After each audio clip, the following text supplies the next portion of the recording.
Здравейте всички, добре дошли в The Economics Podcast. В днешния епизод ще разговарям с мой колега от университета, където учихме заедно, запознахме се и след това продължихме да общуваме в процес на времето. Изключително уважаван от мен човек, успешен криптотрейдер, криптоинвестор, long term, short term. Също се занимава професионално с фитнес коучинг от няколко години. Изключително добре запознат с макрокартината, с финансовите политики на централните банки, фискалните, геополитика, всякакъв вид макрометрики, микрометрики, които показват състоянието на икономиката. И мисля, че той може да даде добра информация за това, което се случва в момента, защото наистина интересни неща става, затова решихме да направим този подкаст. Как си, Христо? Много добре съм, благодаря за представянето. Давай да започнем. Направо първа тема, да не губим време.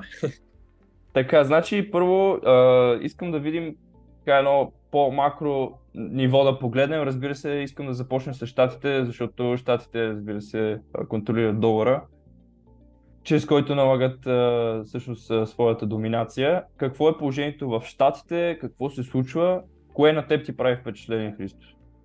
Да. Като цяло щатите е много интересно последните няколко месеца, тъй като вече е такъв лихвен процент от спрямо Федералния резерв, не сме виждали от много време. Ако можеш да ми дадеш да споделя екран на няколко графики да мина да покажа относно това. Баланса на Федералния резерв от последните 11 години, мисля, че са. Да. И както виждаме, смисъл ето от началото на COVID, когато започнаха всички тези гигантически, феноменални фискални стимули, той просто се увеличи тройно, близо, почти тройно. От започването на затягането на паричната политика, началото на 22-а, виждаме как леко, бавно и постепенно намаля надолу.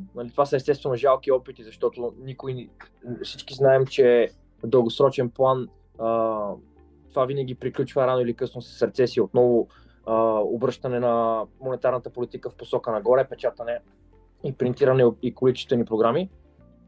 Но за сега ние сме свидетели на едно от най-големите, така да се каже, агресивни затягания на парична политика от може би 50 години, 60 години, последния път, когато е имало 80-те, в който лихвените проценти, както Пол Волкър точно ги беше увеличил до 20%, активно се спори с инфлацията, но точно тогава икономиката влезе в жестока рецесия няколко години след това. И в момента реално ние сме на горе-долу същото дередже.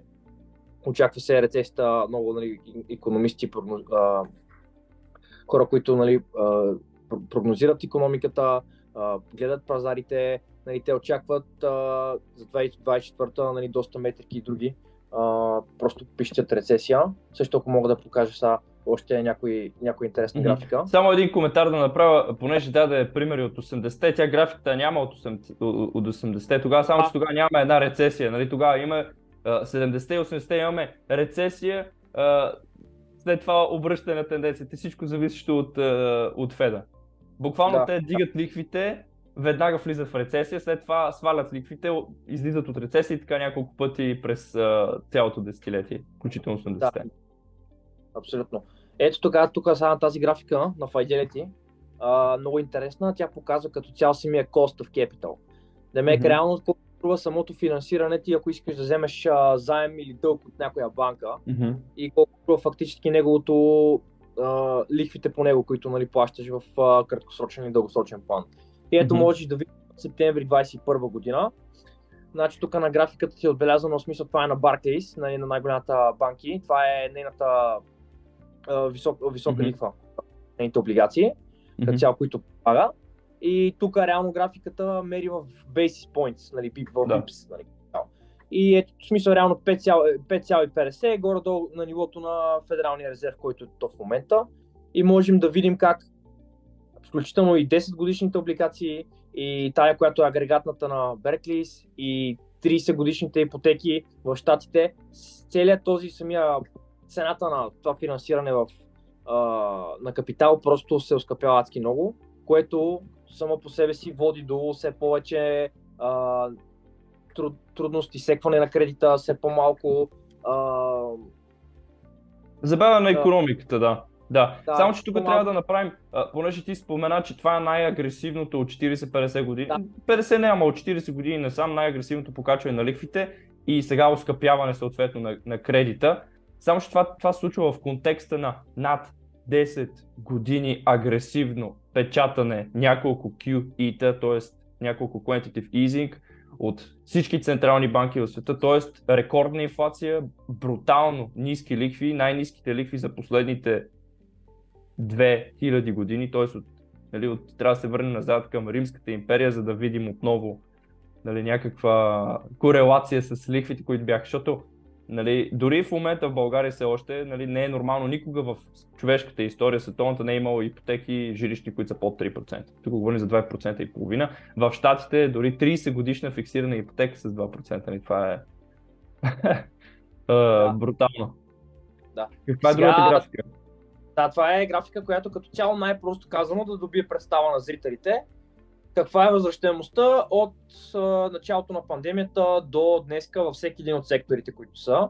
Това е отново на Fidelity графика, в смисъл това са един от най-добрите като цяло източници, които може да следвате в Twitter, техния CEO Junior Trimmer, който просто е един от глобалните макроанализатори, хедж фонд менеджери, които наистина са next level като хора, които наистина има какво да научите. Значи графиките, както може да видите, тех сектора от началото на пандемията, показвам, където започна самите фискални стимули и дето се напечатаха трилиони долари. Всички видяхме, че първоначалният тласък беше в тех сектора. В телеком, тех, всички тези скочиха адски много. Енергията адски много пострада и тя може би последно успя да се възстанови, но после задмина всички от секторите, които са се представили добре през 2020, 2021 и 2022. И след което видяхме как от фактически може би 23-та, края на 22-та, след което Фед като излезе публично и заяви, че започва с както се пазара го нарича hawkish, тон, който вече казва, че... Какво? Ястребов поглед. Да, просто излезе публично и заяви, че ще оскъпява кредита и ще увеличава лихвените проценти и съответно това донесе за сега един такъв топ на пазарите точно на ноември месец 22 година. И за сега този топ още не е пробит, което лично ни води в мечи територии. Като цяло в момента сме намираме в ниво, което консолидира пазара, но със сигурност още сме не сме направили нов връх от започването на увеличаването на лихвените проценти на ФЕД. Можем да видим как след войната в Украйна и Русия енергийният сектор просто избухва и тръгва нагоре. Заради петрола, газта, всичките тези компании, които добиват шистов петрол в Щатите, примерно Exxon, Chevron, Marathon Petroleum. Аз даже лично бях позициониран в тях в началото на 2022 и успя да хвана този рън. Мисля, че от тук, то реално тук е дадено спрямо секторите, но графиките са по-интересни на компаниите, които са направили. Те буквално са подобен рън на този от енергията от началото на 20-та до тук. Да, трябва да кажем, че всичко, което се казва тук, не го даваме като съвет. Ние не сме професионални инвеститори, ние сме хора, които четат, гледат, следят. Така че във всеки случай всеки може да си направи проучването и да види реално компаниите, в които може да се инвестира. За съжаление не са европейски повечето. Повечето са в Щатите и Marathon Oil е една от компаниите, които са в Щатите. Тя не е една от в смисъл, тя е една от най-големите, но не е най-голямата, защото има няколко, които са така най-big cap. И реално, когато говорим за петрол, точно се има предвид тия петролни компании, защото техните маржове скачат, когато цената на суровините пада. Добре, Ицо, какво мислиш за стратегическия петролен резерв на Щатите? Те вече го свършиха, в смисъл той е на рекордно ниски нива. Това сте запознати, някои може да не сте, те направиха спад в резервите си, може би от цялата им история. смисъл, те имат един анализатор коментиращ, ще е случайно, ако стане World War 3, те имат за не повече от 2 седмици резерви в тези всичките им за мобилизация на всичките им съоръжения, за всичките им боеприпаси и така нататък, нали, танкове, платформи и уръдия. И общо взето доста зле, защото в един момент те ще поискат обратно да го изкупуват, да го запълват, което просто ме съмнява ще в краткосрочен план, защото това означава да видим цени на петрола до 200-300 долара на барел и нагоре, което това буквално ще срине икономиката и ще има буквално масови протести, като цяло на социално ниво ще има, може би ще видим цивилни войни и такива неща. Само една скоба трябва да отворим тук, значи по принцип, дори да влезем Трета световна, нали, надяваме се всички, нали, да не стават такива неща, но ако стане някаква извънредна ситуация, примерно арабите кажат на американците, което ми звучи, нали, по-вероятно отколкото Трета световна война, ние няма да ви продаваме повече петрол. Американците реално имат капацитета като най-големия производител на петрол в света, веднага да минат във военна икономика, да спрат значително да намалят продажбите на горива за населението и цялата икономика, целият ресурс за добив на петрол да мине за нали, военни цели или така стратегически цели и за нула време ще бъде напълнат. Поне аз така си мисля. Нали. Защото реално ние помним, нали, помним от историята, че през Втората световна война ние точно това имаме. Ние Първата, Втората световна, цялата икономика буквално почва да работи за военно-промишления комплекс. Цялата икономика се мобилизира, цялото население. Така че... Да. Можем да видим... на тази графика също може да видим как real estate и самите utilities, как са от 22-та тренда надолу и те са тези в момента, които най-много изостават от всичките сектори. Финансовия сектор, между другото, малко ще покажа на една графика, че банките доста имат, може би, от най-големите си печалби от началото на започването на дигването на лихвените проценти, които след малко ще покажа, нали, графиката. Така, сега преминаваме. Много интересна графика, като цяло това е, може би, ако бих се изразил с най-прости думи, това е тази част от икономиката, която много хора не разбират и не виждат. И сега ще разясня защо. Защото това най-просто казано какво показва тази графика. Така, това са S&P, индекса на щатите, 500-те най-големи компании, обаче е разбит по много интересен начин.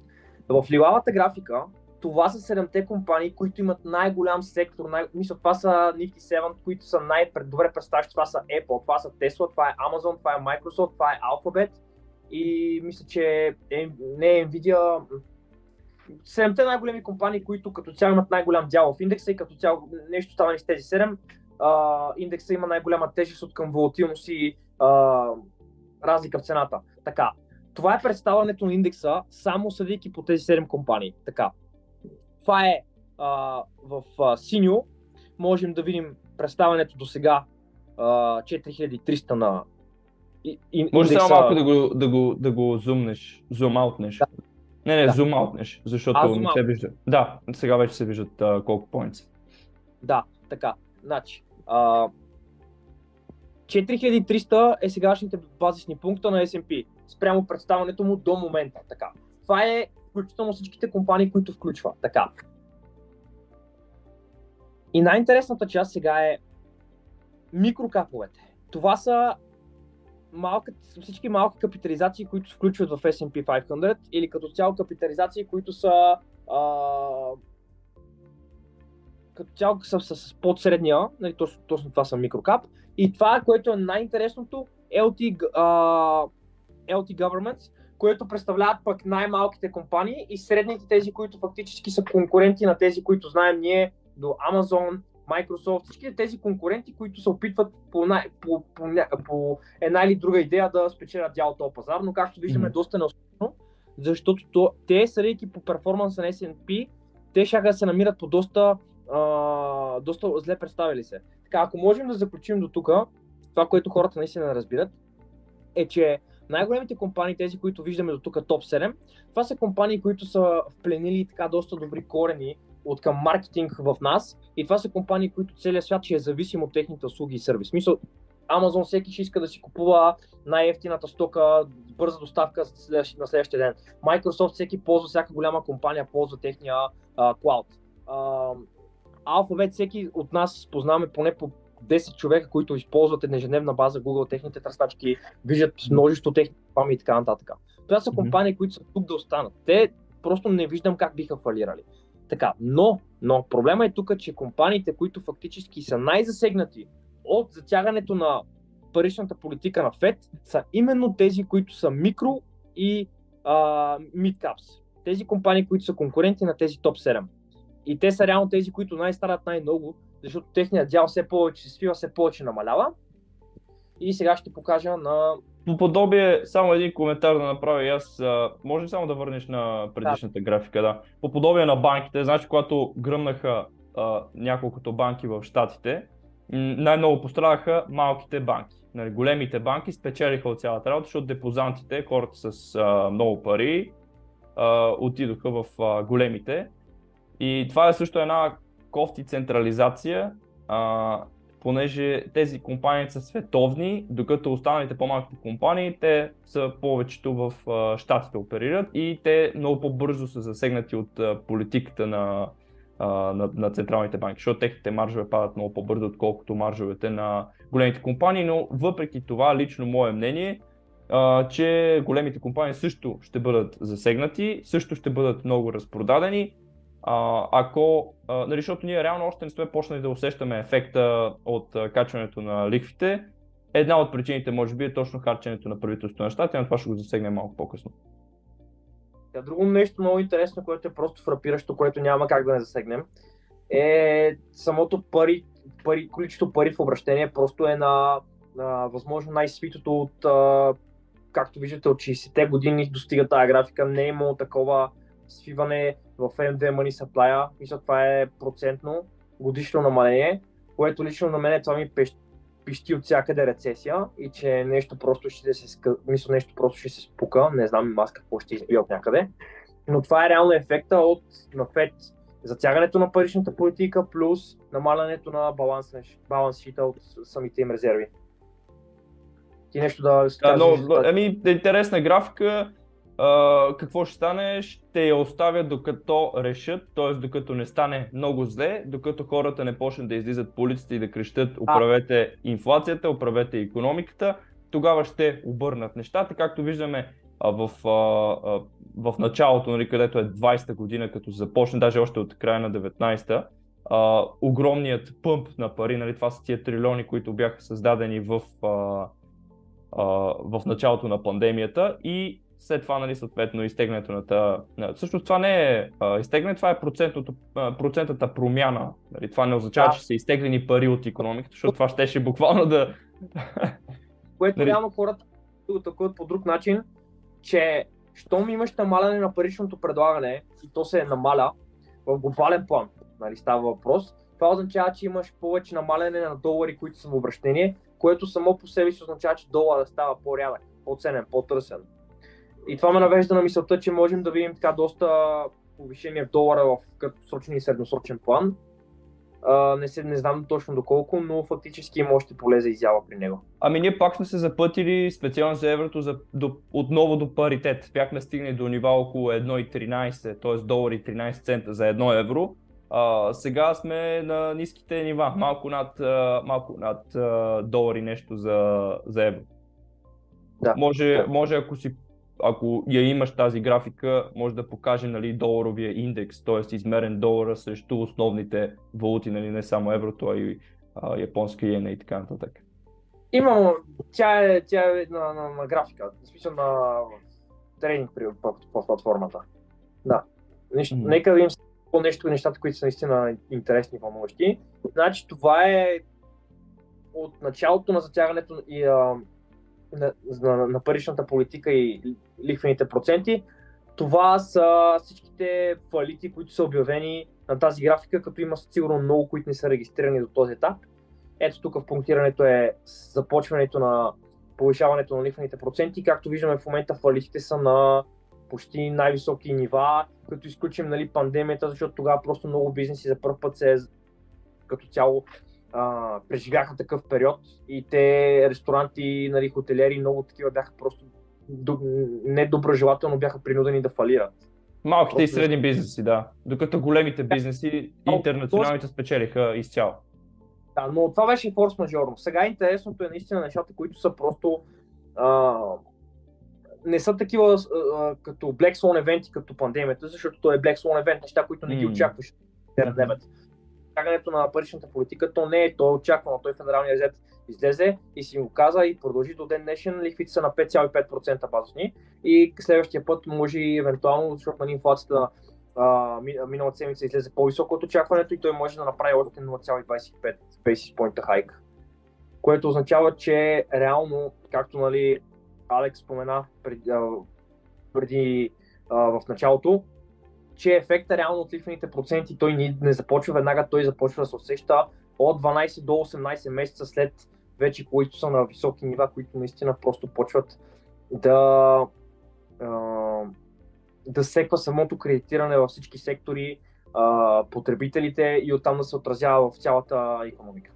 И тук отново трябва да споменем, кредитирането е супер важно, това е най-важният показател за представянето на икономиката, тъй като кредита е кръвта на икономиката. Буквално всяка една банкнота, всяка една цифра валута, която виждаме, това означава, че някой е взел кредит за нея. Дали било да е теглил апартамент, потребителски кредит да е взел, няма значение, или някаква корпорация е теглила някакъв кредит, така се появяват парите. И затова ние това, което най-много гледаме, е политиката на централните банки, което фундаментално, Ицо, е грешно, тъй като нали, това означава, че ние не живеем в капитализъм, живеем в нещо подобно с наченки на капитализъм, т.е. на малко населено ниво, бакалията на улицата и така нататък, но на голямо ниво това означава, че една много малка група от хора взимат решенията за това как икономиката ще върви.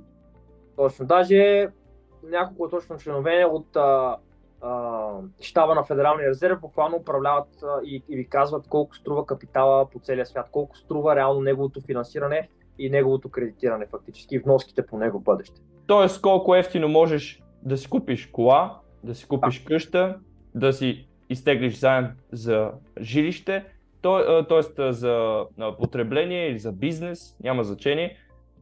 Тоест, нали, такива неизбрани, нали, ние на изборите, аз поне не си спомням, не знам, може ти да помниш, въпреки че ние сме набори с тебе, но ние не помним нали, да сме гласували за нещо подобно, нали, за Централна банка. Ще го правим в кръга на шегата, разбира се.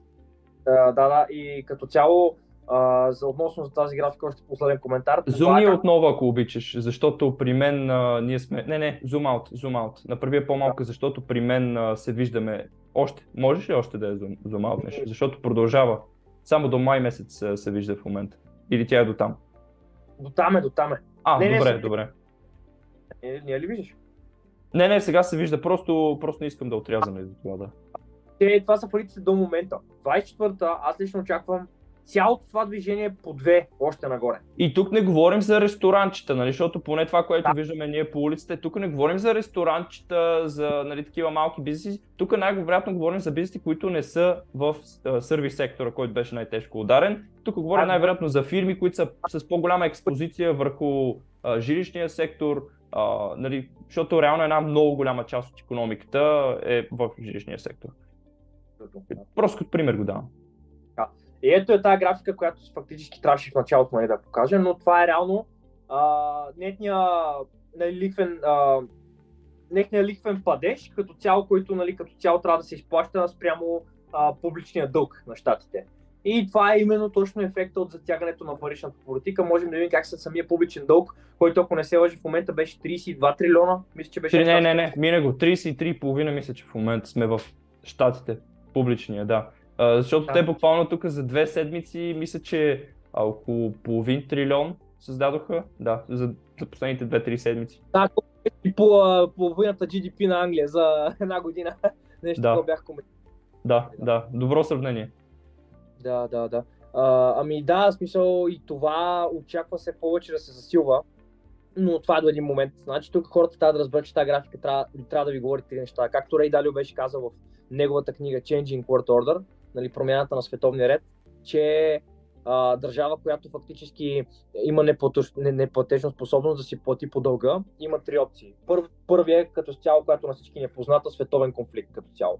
И тя няма да бъде доброжелателно изискващата страна, която тя да обяви война, а тя ще бъде тази, която ще бъде заплашена от такава война. Може би и провокатор. Може би точно провокатор. Да, защото ние виждаме в момента, примерно, световния хегемон провокира по целия свят. Да. Нали?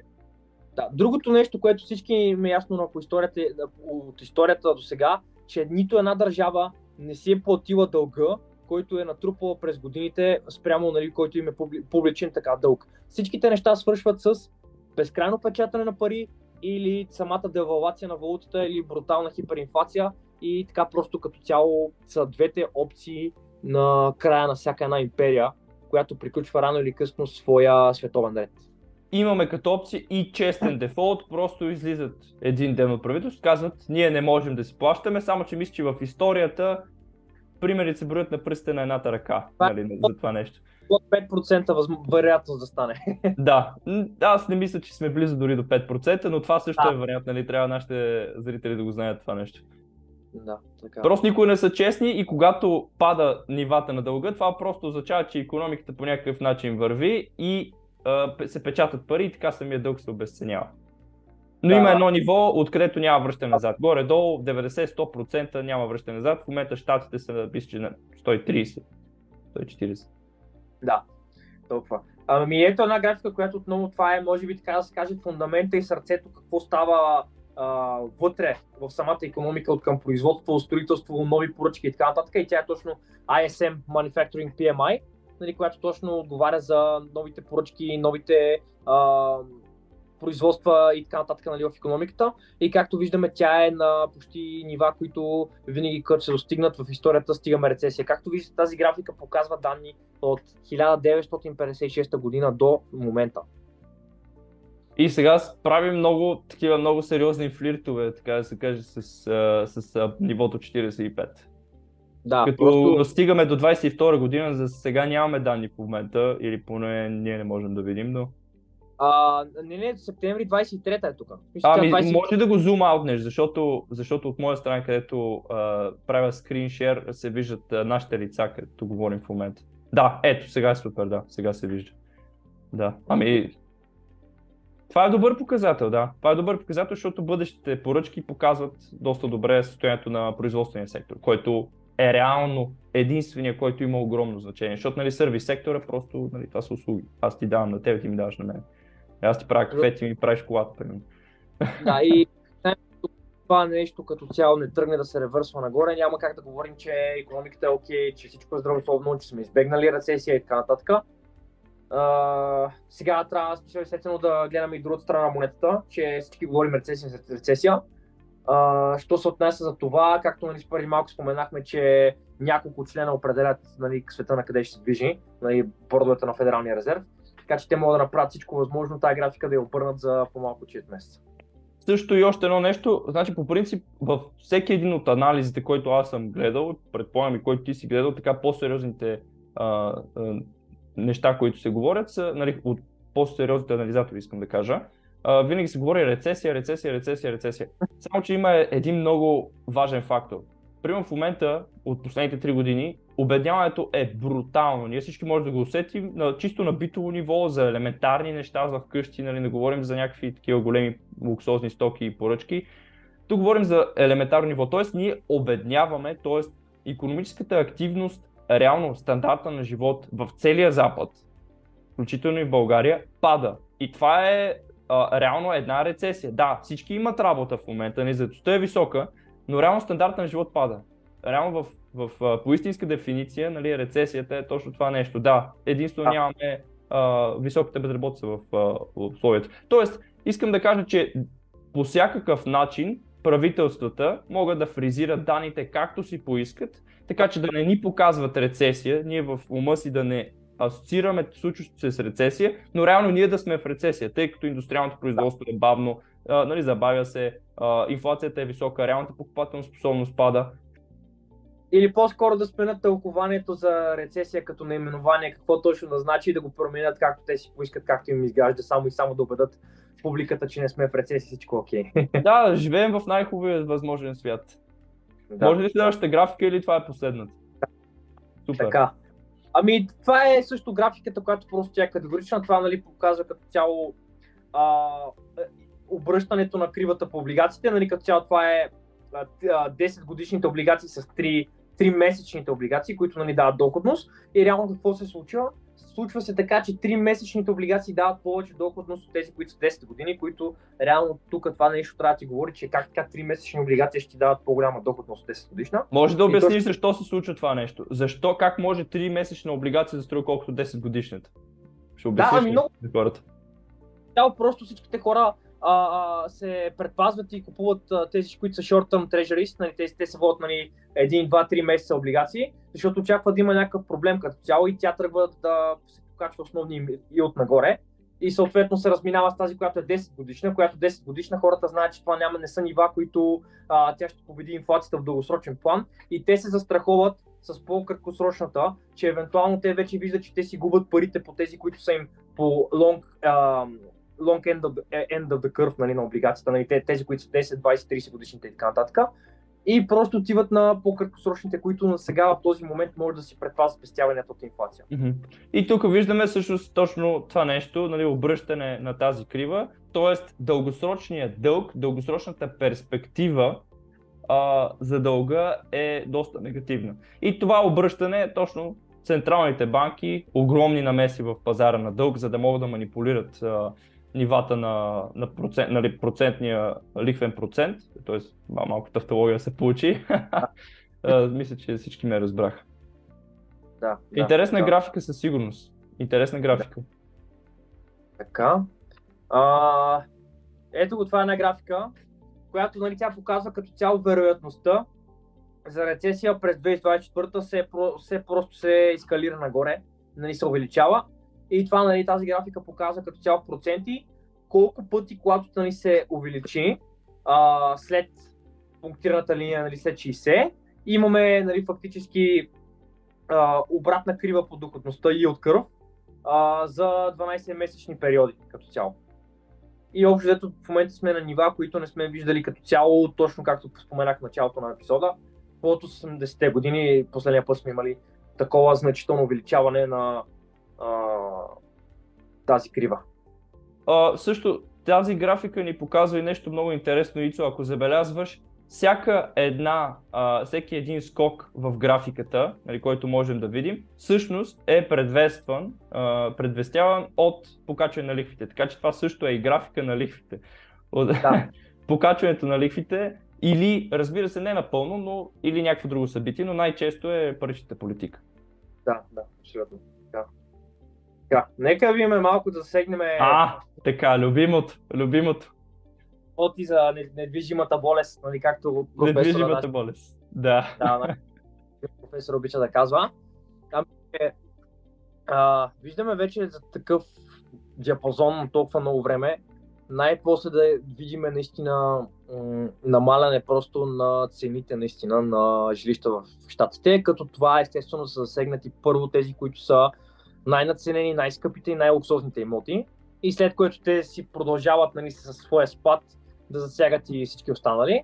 И общо тази графика, нали, показва процента промяна на имотите, които са, нали, продадени в щатите, фактически. Тези, които, нали, как го разбираш, нали? Да, то си го пише, да. И всички можем да видим като цяло, че хората просто виждат, че това нещо е невъзможно, защото в щатите, доколкото знам от подкасти, които следвах, хора, които бяха споделяли техни близки и познати, бяха казали, че са купили, те имат едни такива известни дуплекс, нали, това, което общо представлява малка къщичка като колитка, то е буквално като гарсониера, просто има две легла, които могат като цяло да си ги направиш в две стаи и едната да го даваш под наем и да взимаш като цяло от някой, нали, рента от нея. Така. Тези къщи бяха споменали, че за 2 години са се увеличили с 50-60%, някои дори до 100%. Нали, като цяло зависи от нещатите, но общо те казват, че това са цени, които всеки купува и очаква да продаде след 2 години на печалба, което няма как да стане вечно, защото всички знаем, че тази процента промяна в имотите или във всеки един актив, тя е изражение в самата промяна на паричното предлагане. Демек имотите, те за последните 2 години спрямо някой, ако го сравнява с лева, да, те се увеличили с 50%, но ако го сравняваш с всяка друга суровина, която е измерена спрямо паричното предлагане, В извара. тя просто се запази. Да, абсолютно, да, защото много хора казват Да. нещо, извинявай, че те прекъснах. Точно в това нещо исках да спомена набързо. Много хора казват, виж тук имотите много скочиха, нали, много голямо покачване. Да, само че ако преди апартаментът ти е бил 1000 евро или примерно 800 евро на квадрат, нали, преди голямата COVID криза, в момента, нали, имотът ти е 1400-500 евро. Да, ама в този период от време твоите хранителни продукти са скочили повече от 100%. Именно, почти всички. Почти нямаме изключение. Нали? Виждаме, че дори посред лято цената на доматите в супермаркета е 3-4 лева. Посред лято. Да. Така че много, много добър пример даде. И както бяхме казали, реално, щом видим това намаление и продажбите на цените в щатите, да мен хората просто не са позитивно настроени за цените им, за тяхното развитие. И те по-скоро гледат да се отърват някои да направят печалба, да реализират, нали, профит и евентуално да изчакат корекция, която, нали, до момента виждаме, и да купат вече с реализираната печалба повече имоти или повече парцели. Въпросът е, само трябва да кажем, защото има хора, които спестяват с заплата, примерно, или сравнително средна, не голяма, примерно 2-3 хиляди лева, ако говорим за България, пък и за щатите не е много по-различно. Ако човек не е позициониран по някакъв начин на финансовите пазари или няма някакъв допълнителен доход, може би бизнес, може би нещо друго, с спестяване е много по-трудно да стане. Просто защото инфлацията обезценява и неговите пари и аз не смятам, че ще видим някаква огромна корекция в цените, тъй като те също са инфлирали. Тоест цялостно паричната маса се е покачила. Нали? Тук не говорим за ситуация както беше в последните 10 години, нали? От 2012-13, нали? Балона отново се надува и цените на имотите значително изпреварват потребителската инфлация. Тоест, нали, твоите спестявания по някакъв начин може, защото цените на храните и основните потребности не ти скачат толкова много, ти реално можеш да спестиш и да купиш. Сега ситуацията е малко по-различна от тази гледна точка. И особено тя е различна, между другото, ако говорим щатите в сравнение с Европа в сравнение с България, нали? Защото ние виждаме, че тук в монетарно отношение ние сме в някаква пещера, нали? Ние сме някъде такива капсуловани, поне до този момент. Вече година и половина дигат лихвите, нали, Байганю взима още ипотеки на 2% и половина 2008. Да, ето както може да видим, това е графика от университета в Мичиган, което показва като цяло хората фактически не изглежда, че купуват имоти и буквално гледаме графиката, че то просто се срива. Това е самото желание на хората да купуват нови имоти в щатите и че просто е на нива от 80-82 година, може би някъде. Такива нива. Когато имаме лихви, които са в порядъка на 15-20%, нали, трябва да го кажем. Покър, което просто става абсолютно невъзможно за финансиране на 30 годишна ипотека за купуване на жилище. Като цяло или къща, или щатите, какво се купува. Да, защото ти ако заключиш на 7% примерно за 30 години, реално пак е хубаво, че тази опция има там. Ние тук и тази опция нямаме в България. Може би за по-добро, кой знае. В момента даже 8%. 30 годишна. В момента е 8%. Да. 8, да. Има хора, които са заключили преди 2 години на 2%. Да. И буквално техният дълг е най-ценното нещо, което притежават, защото банката е тотално прецакана. Да. И ето на тази графика може да видим фактически това са 10 годишните облигации и техния yield, нали, лихва, който дават. И ето може да видим всеки път, като има такъв спайк, нали, фактически, следва рецесия. Но реално, точно за това хората в момента са позитивно настроени за облигациите, защото в момента реално това е най-добрите времена да се предпазиш от, нали, традиционното 60-40 портфолио, нали, 60% акции и 40% облигации. Точно в момента тази дефанзивната част на портфолиото се очаква да се представя доста добре в корекция на пазарите и рецесия. И както виждаме в момента, тя е на нива, които фактически винаги след като се стига до такива нива, винаги може да видим всяка една криза, която е маркирана, в момента в който направи някакъв такъв рязък спайк. Тук и в момента реално ние сме на някаква немаркирана територия, невиждана през последните толкова години. 15 години поне, да. Повече от 15 години, да. Което означава, че е супер, примерно, ако човек има кеш, без отново това да е някакъв съвет, ако човек има кеш, на него му е много по-добре, примерно, да вземе 6-7% по американски облигации в долари, при положение, че еврото се срива срещу долара и почти всички валути падат отново срещу долара. Тоест ти имаш един път покачването на една валута срещу друга, нали, Форекс, разликата, и втори път имаш един yield, който ти е много хубав и на тебе ти е добре ти да седиш там до момента, в който не дойде време да си накупиш това, което ти харесва. Било акции, т.е. някакви бизнеси, било имоти, било каквото решиш. Да. Така че идеално място за паркиране. Да. И само това, което искам само да допълня за щатите, нали, понеже те се върнаха преди 2 седмици, бяха един месец в Калифорния, в Лос-Анджелес. И относно числата за инфлацията, които споменават, значи те не знам просто колко манипулират хората си, какво показват те, не знам, хората си мислят, че са им някакви златни рибки или че нямат мозъци, но там просто наистина инфлацията е нищо общо с тази, която в Европа съм пътувал навсякъде. Наистина, да, и усеща се, нали, по заведения, нали, увеличаване на цените, но инфлацията, която е в щатите, е просто астрономическа, човек. Ами трябва да се има предвид, че едно ходене в Калифорния, най-скъпия щат, нали, в Съединените щати, нали, тук говорим за, аз не ги оправдавам, нали, ти от статистическото бюро, но трябва да се има предвид, че тук говорим за някакъв average. И говорим за една държава, която е огромна, нали, има няколко места, където се печатат пари, естествено от тия места е Калифорния, нали, естествено, че там цените ще са малко по-високи. Но определено да, примерно там не използват, да кажем, наемите, мисля, че тук е също, там не използват, да кажем, наемите колко са скочи, там използват owner equivalent rent. Да. Примерно, не говорим за сирене, топ качество, нали, да се вземе някакъв еталон, някакъв етикет, тук говорим, примерно, няма да е сирене, ще е сиренен продукт, нали, или няма да е розов хубав селски домат, примерно, който струва 5 лева, нали, те ще използват обикновен турски домат за 2,50, нали? Така инфлацията се фризира доста хубаво, нали? Горе-долу да дам се зрителите някаква перспектива как са горе-долу цените, нали, по това, което ми беше. Нали, последния отчет, нали, 3,7% инфлация официална, която обявиха в щатите.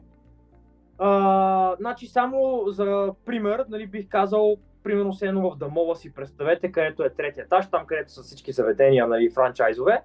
Една пица тип среден размер ви е $45, нали.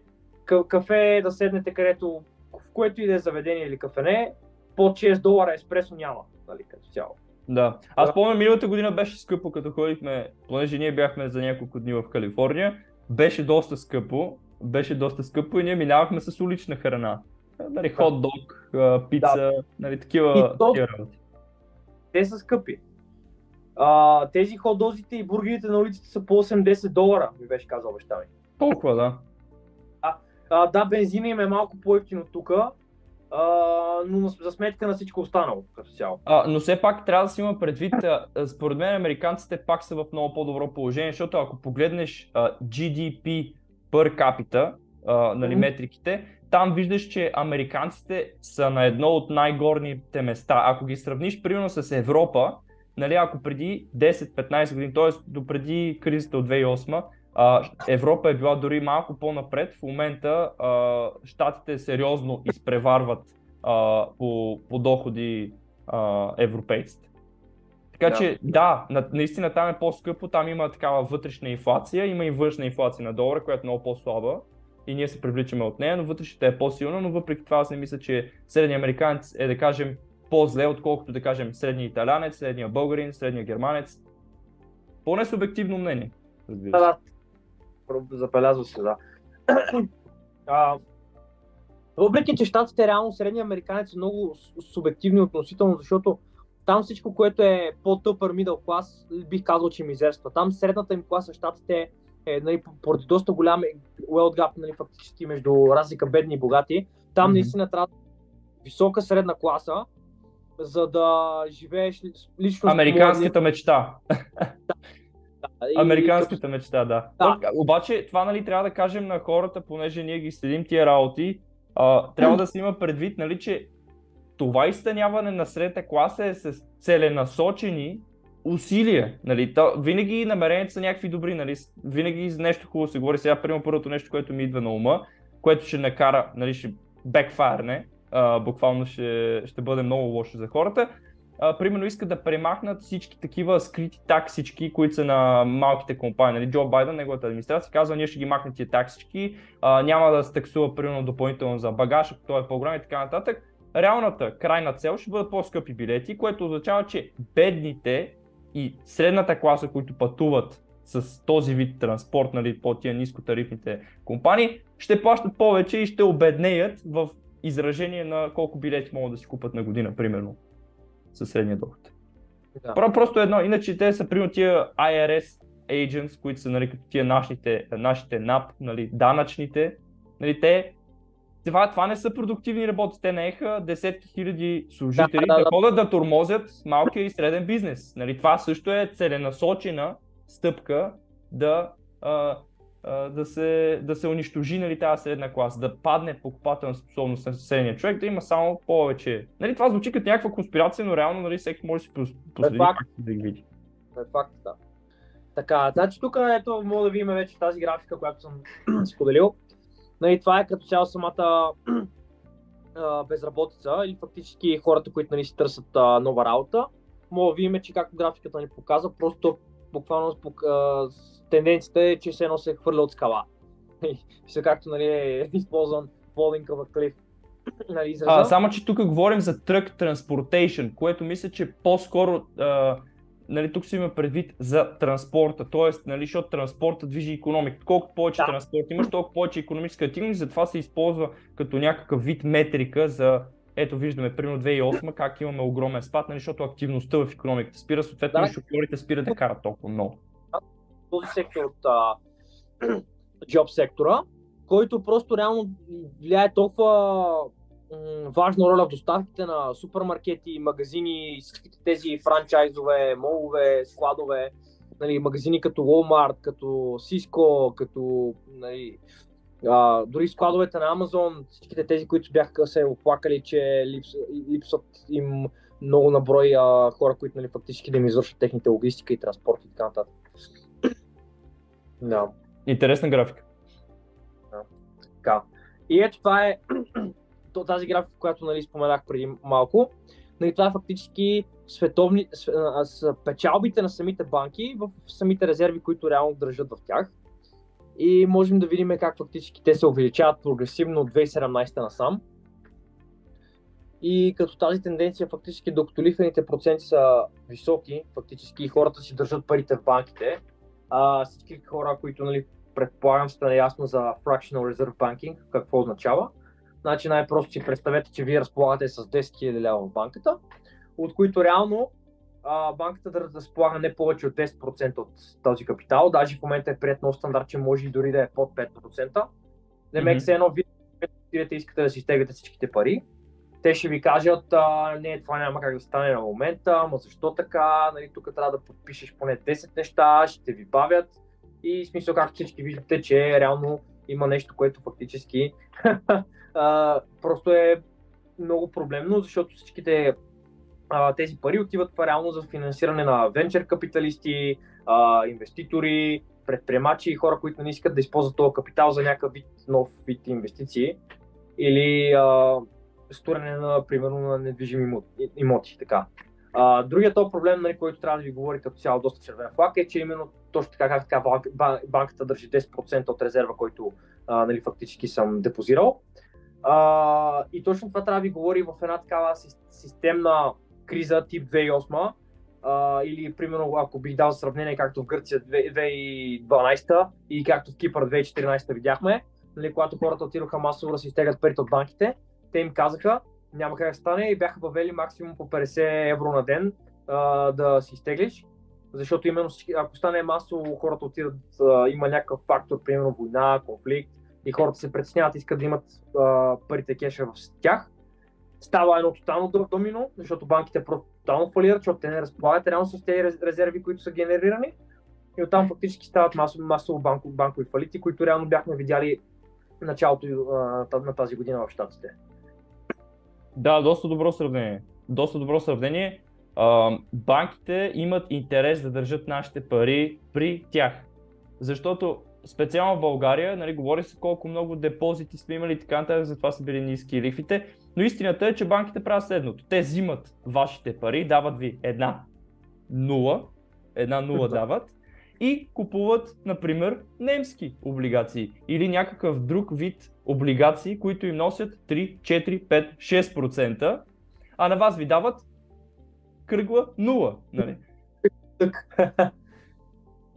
Което е интересно. И още едно нещо, нали, ние виждаме на тази графика, само за секунда да върнеш, как печалбите растат, нали, те изключително много растат и в момента, в който тръгнат да гърмат банките, веднага правителството ще дойдат, ще кажат, да, няма проблем, всичко е наред, Централната банка ще напечата пари, правителството ще обезпечи този дълг, т.е. тази инфлация, съответно, която ние ще я платим, обикновените хора, и банките, привилегирования сектор, ще останат. Примерно, по подобие, само това завършвам, когато сега инфлацията беше, нали, така, доста наболява проблем, тя все още е, но когато наистина имахме много големи темпове, 21-а, втората половина, 22-а, нали, кой беше виновен? Кой или не? Беше инфлацията на Путин, беше проблем с доставките, беше COVID. Накрая бяха кои бизнеси? Бяха големите вериги, без да ги защитавам по никакъв начин, нали, аз лично не съм огромен фен, много рядко ходя, но кой беше виновен? Точно алчните вериги, които работят с някакви мижави маржове много често. Те работят с някакви нищожни маржове, защото те искат големи обеми да продават, не да взимат големи маржове. Те бяха виновни. Никой не се обърна към ЕЦБ, никой не се обърна към големите търговски банки. Аджеба, какво става? Кой я направи тази инфлация? Нали? Винаги има някой виновник, но никога не са банките. Никога. Да, абсолютно. Така. Ето на тази графика вече мога да говорим, както си бяхме говорили, нали, за работния сектор. Нали, това са като цяло отварянето на нови работни места и позиции, които, както мога да видим на графиката, те просто са колапснали надолу, рязък спад надолу. И именно точно това е, че ето както мога да видите тук, 22 в началото на затягането на паричната политика от Федералния резерв и увеличаването на лихвените проценти. Просто те много компании излязаха публично някъде началото на тази година и заявиха, че Amazon, колко бяха казали, че над 15 000 служителя, Meta казаха, че над 20 000 служителя ще уволнят, кой друг беше. Apple мисля, че и те към 10-15 000 премахнаха служители от компанията и фактически тази тенденция, докато фактически не поевтине цената на самия капитал за финансиране на нови проекти и инвестиции, те просто не могат да си позволят да отварят нови работни места, за да запазят с маржовете на печалба и ревеню, които до момента имат. Тоест те си улекотяват. Нали, първото нещо, което Мъск направи, когато купи Twitter, беше да улекоти компанията значително. Той махна 80-90% от служителите. Да, точно. За да направи компанията по-рентабилна. Само една референция искам да направя към Германия, която е най-важната европейска икономика. Ако нещата в Щатите, защото всички неща, които сега в момента ги показваме, са за Щатите, ако там нещата не изглеждат розови, меко казано, в Европа нещата са направо трагични. Значи в Германия индустриалният сектор, няма мисля, че графика в момента не сме подготвили, но всеки може да отвори и се провери. Индустриалният сектор, който е движещата сила на всяка една икономика, реалният производствен сектор, експорта, буквално се срива. Нали, това не се случва от 10 години сам или от 5 години сам, това се случва сега, откакто започна тази така наречена криза енергийна, която Путин, разбира се, направи. И германците от немай къде, за да нямат режим на тока, буквално почнаха да си купават въглищата, махат перки и си купават въглища. Това го говорихме с мой приятел Хосе от Аржентина в миналия подкаст. буквално махат, защото те няма какво направят. Но въпреки това няма как да се направи. Ето, примерно сега автомобилния сектор, който буквално Европа с Евро 7 стандарта го погребва, сега уж малко отложиха нещата, пък до 30-та година да няма коли с вътрешно горене, китайците идват и прибиват целия пазар. Те идват и завладяват целия пазар на автомобили, което е от изключителна важност за немската икономика. И тук говорим за химическата индустрия, която изключително много страда. Нали, всички основни отрасли, металургия, нали, всички неща, които са важни за реалната икономика, умират. Така че в Европа нещата изглеждат много зле. А това, което става в Европа, буквално тук идва с страшен рикошет и помита. Ние вече виждаме намалени точно тези industrial purchase, нали, заявките за индустриални блага, да. Да, другия път може да засегнем темата, нали, за Европа и Китай по... Разбира се, да. Правим епизод макро поглед. Да, ще направим друг епизод. Давай нататък. Да, така. Тази Cost of Capital го показах. Ето тук да направим вметката на баланса на Федералния резерв. Че реално смисъл, докато този баланс намаля, фактически толкова повече се доближаваме до самата рецесия и фактически толкова повече виждаме теорията на Брент Джонсън за долар милкшейк теории, които накратко да опиша какво представлява тази теория на милкшейка на долара. Значи, още долара е световна резервна валута. И всички останали държави, които фактически те трябват да обменят техните си стоки и услуги с него, те фактически реално при увеличаването на лихвения процент на долара, те са и увеличаване на неговия Forex бенчмарк спрямо валутата на други държави, те просто са принудени да девалвират техните валути и да докарват инфлация, която реално е породена от долара и неговото увеличение в техните си държави и фактически по този начин се получава този сквиз на валути, как просто много всички други валути отслабват спрямо долара. Долара е кинг и той просто продължава да нараства и с неговото нарастване увеличава и навсякъде разпростира инфлацията в цял световен мащаб във всички други валути, изразени в стойност спрямо него. Те просто се обезценяват. Турската лира, аржентинското песо, боливара, Общо ти даде най-лошите примери, т.е. най-добрите примери за лоша монетарна политика и управление на публичните средства, но тук говорим за целия развиващ се свят. Може да споменем Бразилия, Югоизточна Азия. Долар. Да. Не са една-две държави. И още едно нещо, тук говорим най-вече не само за суровините, които държавите трябва да купуват за да внасят, а говорим и за техния дълг. И тук трябва да споменем, нали, ние тия неща, които говорим за Америка, нали, те са просто един отиващ си хегемон. Нали, аз реално не се чувствам, нали, привърженик на щатите, не съм в никакъв случай да ги мразя, нали, аз харесвам тази държава, харесвам нейната история. Нали, не трябва да правим някакво разграничение, защото сега ще ни обвинят за, как беше, путинофили, нали, за русофили, едва ли не. Просто гледаме какви са световните тенденции. За това много интересно, ето, например, аржентинците продават соя и други агропродукти на китайците за юани. Тоест те искат да намалят, защото после те знаят, че дори и долара да поскъпне още и това да им натежи на икономиката, те спокойно могат да си купят индустриални блага или химикали и какво ли не от Китай за юаните, които са получили. И юана, въпреки неговата слабост и проблемите в китайската икономика, юана си юан, т.е. сравнително стабилен по подобие на китайската икономическа машина. Да. Другия път ще говорим за него. Повече ще говорим за Китай, да, просто даваме пример, нали, защо долар е толкова важен сега. Абсолютно. И ето, нали, както отново тази графика, където бях показал в началото, просто, нали, тенденцията, нали, както казахме, ние гледаме тенденции и тя е просто, че ето ги, нали, 30 годишните ипотека за недвижимите имоти, как просто тенденцията е всяка едно от тези показани на графиката, маркирани с различни цветове, просто бенчмаркове, че те се увеличават нагоре, докато фактически ФЕД не ревърсне самата монетарна политика, или фактически, както хората казват, нали, макроанализаторите, докато нещо в икономиката не се счупи и ФЕД бъде принуден, нали, той да спре първо да дига ликви, и след което вече нещо като се счупи тотално, да смени и да почне да сваля наново. И точно тогава, исторически погледнато, в момента в който Фед почне да сваля лихви наново, точно тогава се маркира голям крах в финансовите пазари и точно фактически начало на истинската всъщност на рецесията, която вече и безработицата адски много се увеличава.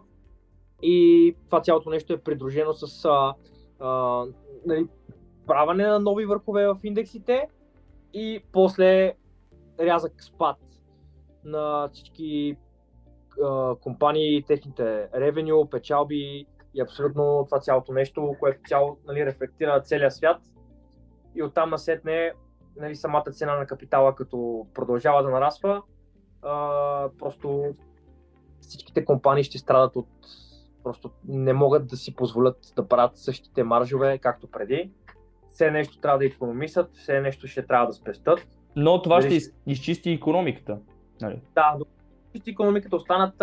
Точно това е нали, с увеличаването на лихвените проценти, само е подсети да спомена, че трябват всички тези мали инвестменти, които са направени, всички тези лоши дългове, хора, които не са били финансово отговорни, да бъдат наказани и като цяло да бъдат изтребени буквално до крак, за да може... Да, не, то наистина това е, за да може, защото докато ги имат тези хора, реално винаги ще се получава това ниво и целият свят, че на това дередже. За всичките хора, които не са си предприели финансова отговорност или са взимали лош дълг. Целият свят страдал за това нещо, масово като го има. Да, защото това взима ресурси от икономиката и ги трансферира към тях, защото примерно сега в момента в София виждаме изключително много модерни и скъпи автомобили. Хора, които живеят в палати. Нали, обаче дължат по 10, по 5, 10, 15, 20 милиона на банката. И реално тия хора, те живеят в някакъв балон, нали? Те наистина имат супер богат стандарт, но той е на гърба на останалата част. Примерно една немалка част от хората с добри доходи в момента са хората в строителния сектор. И всички бизнеси, които са свързани с строителния сектор. А пък, нали, смешното е, че ние сме държава, която се обезлюдява с най-бързите темпове в света. Тоест ние имаме едно много голямо жилищно строителство, хора, които са заети, капитал, ресурси, това са камиони, това са фабрики, които работят да произвеждат тия материали и така нататък. И това всичкото изсмуква от икономиката целен капитал, който може да бъде използван за нещо продуктивно. И тук идва точно ролята на банките и на кредитирането, защо нямаме облегчено кредитиране в производствения сектор, т.е. за фабрики, които да произвеждат продукция, която да бъде реализирана в, да кажа, по-бедни държави, в Близкия изток някъде, или в някъде другаде. Хора, които ще искат нашите индустриални блага, които няма да са на толкова висока себестойност и което наистина ще не прави по-богати. Защото ние с повече имоти няма да станем много по-богати. Даже бих казал изобщо. Реално това не увеличава доходите и благосъстоянието на хората. Да, и само и сега искам точно да засегна, да покажа още една последна графика и да само че скриншера спря, да, показваме една последна графика и казваме чао. Да, така.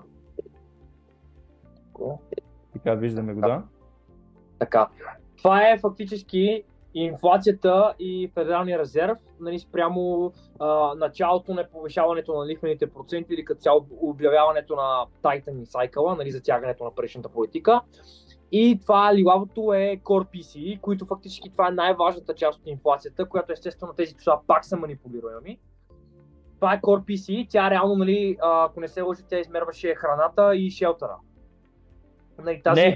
Не, само една грешка, само една поправка. Core Inflation е X-Energy и Food, защото те се водят, енергията и храната се водят волатилни, т.е. един вид, като премахнеш волатилната част на индекса, се получава, че ти виждаш реалната инфлация. То реално без храна и енергия, дали какво означава този индекс, то нищо не значи, защото ние всички потребяваме най-много храна и енергия. Хората трябва да знаят, че Fed най-много гледа самия Core PCE. Най-много това ми изнася повече. Това ми изнася повече за това, да. Прямо него вече прави преценка кога ще сваля лихвените проценти и тук ето примерно Джулиан от Fidelity тук е направил горе-долу визуализация как биха изглеждали лихвените проценти в следващите 2 години. И той маркира, че според него лично 5,5%, които са до сега е пика и след което, нали, с намалянето на Core PCE започва, нали, едно охлаждане на лихвените проценти. Той лично очаква, че 24-та ще видим вече първото облегчение и сваляне на лихвени проценти от Федералния резерв. Да, но това е много спекулативно да кажем кога ще видим сваляне, нали, това си е политическо решение, както казахме, на една група от хора, които те си преценяват кога, защо, колко болко ще има в икономиката, нали, трудно е Той просто гледа, да че се предвиди това нещо. за тях вече преценя, че вече може фактически да свали лихвите да не са толкова скъпи. Да, както казахме, както казахме за България, ние живеем в една пещера, в един голям балон, нали, тук имотите не мърдат, нали, тези сделки са падани с 50%, цените не падат, ние сме бастион на стабилността и затова все още Ганьо тегли кредити на 2,5-2,8 ипотечни. Да. Да, за сега просто сме на това на ДНГ, просто трябва да се адаптирам. Мисля, че един добър анализ се получи. Благодаря ти много, Ицо. Беше наистина удоволствие. Ще те поканя отново. В подкаста ще говорим. Мисля, че доста стойност давахме на хората, като за не професионалисти, хора, които не се занимават с това изцяло професионално, чисто като любители. Кой знае, може би един ден като професионалисти, но благодаря ти наистина още веднъж. Ти имаш ли нещо да добавиш? Ами не, мисля, че следващия път, нали, казахме темите, за които ще говорим. Благодаря, нали, за поканата и за мен беше удоволствие. И радвам се да дискутираме такива теми. С удоволствие, с удоволствие. Чао, Христо. Чао.